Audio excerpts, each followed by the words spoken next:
So we started looking at second order differential equations like these, and you might have started asking yourself some questions when solving them. For example, is our solution unique?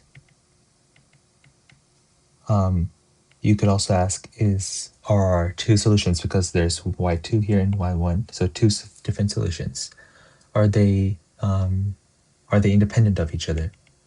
So is one just a multiple of another? And you could also ask, if you find those two solutions, do we have all the solutions? Have all the solutions to the equation.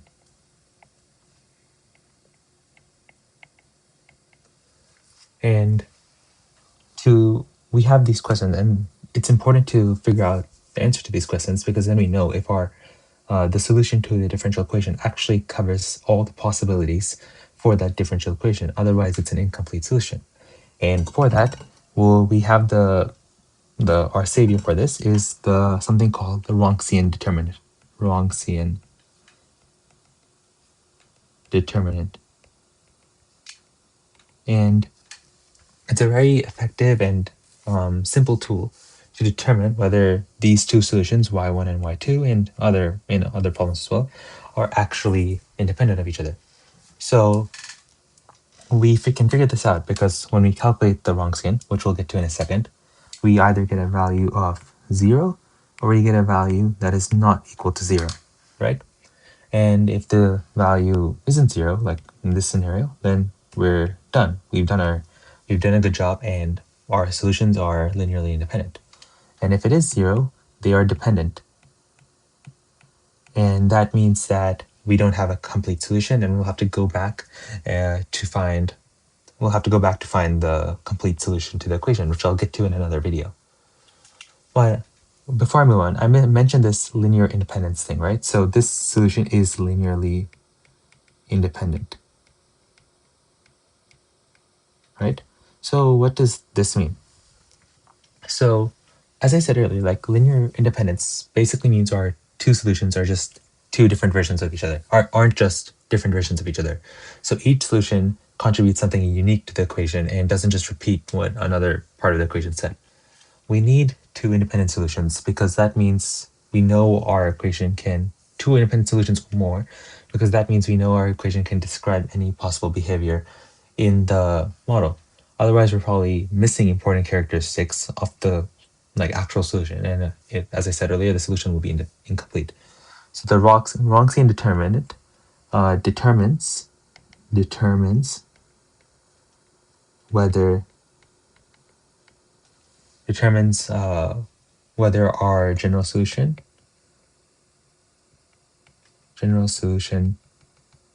captures all aspects of the equation.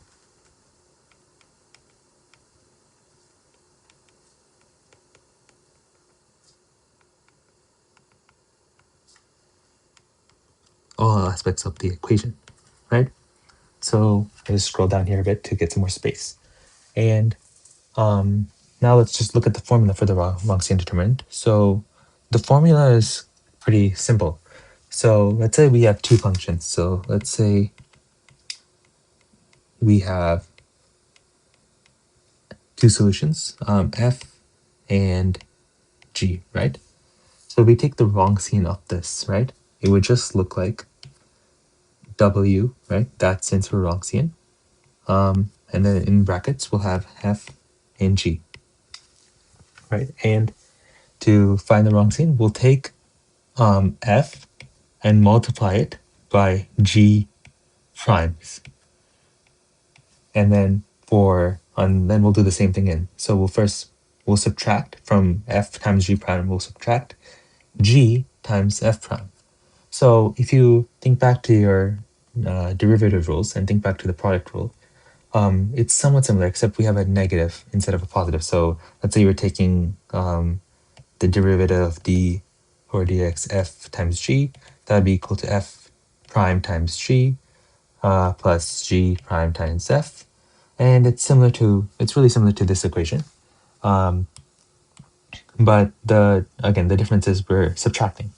And you also might see it expressed in a matrix. So this would be f, g, sorry, yeah, f times g prime, g, f prime. And this is something you'll commonly see in textbooks and problems. I just prefer to think of it like this. It's a bit more simple, especially for introductory second order differential equations where we don't really have to use matrices, which are more important as we get more solutions. But now that we have this formula, let's just look at a quick example. Let's say we're given the equation. Let's go with y, the second derivative of y plus 5y prime plus 6 is equal to 0. 6y is equal to 0, right? And now let's say we have to find the general solution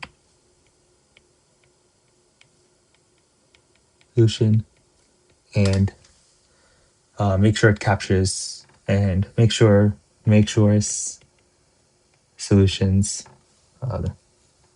make sure solutions are independent, right?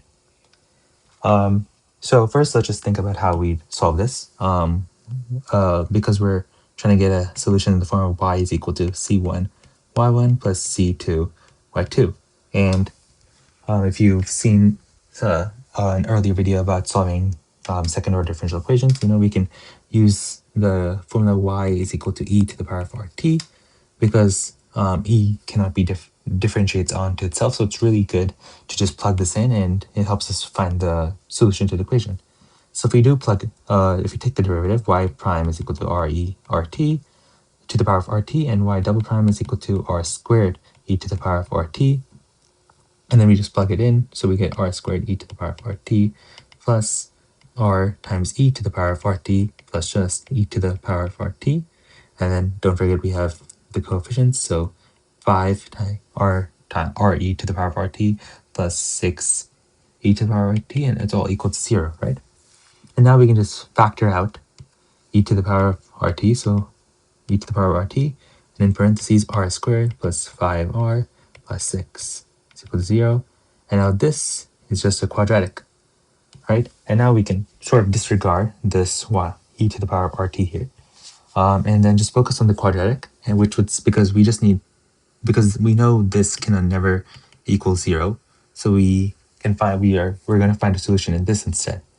And this would simplify we can just factor it out. So r plus 2 times r plus 3 is equal to 0.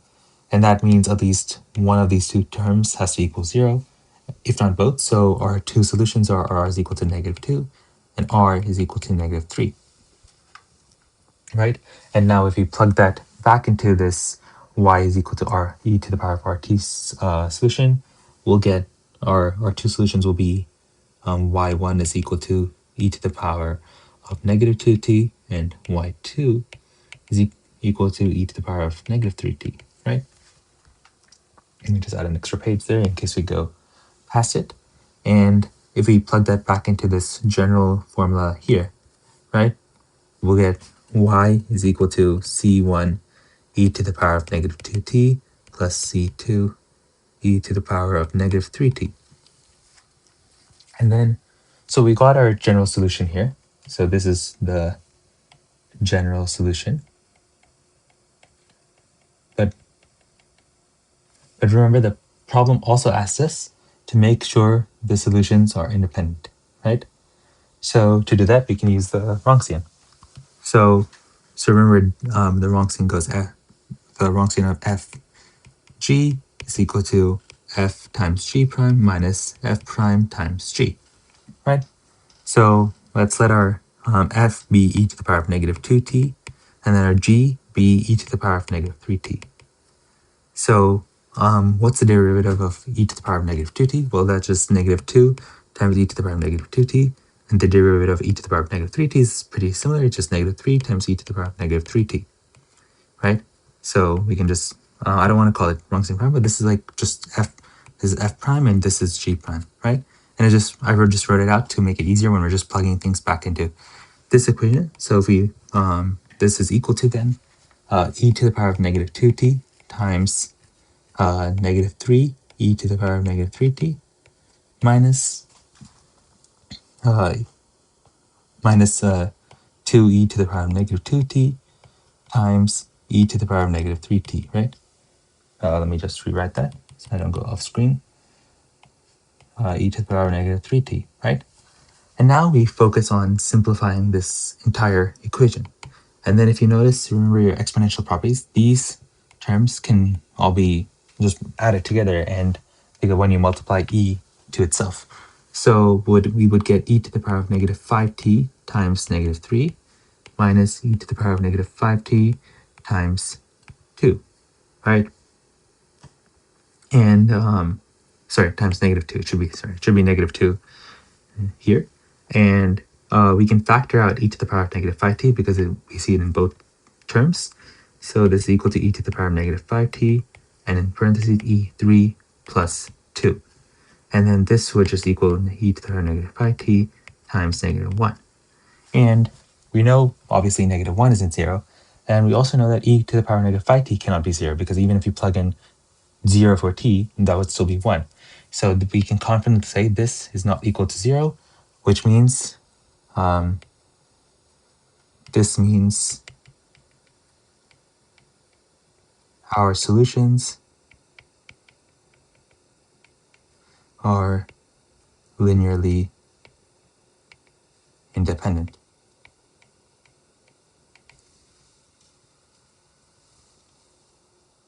And that's how you use the wrong sign.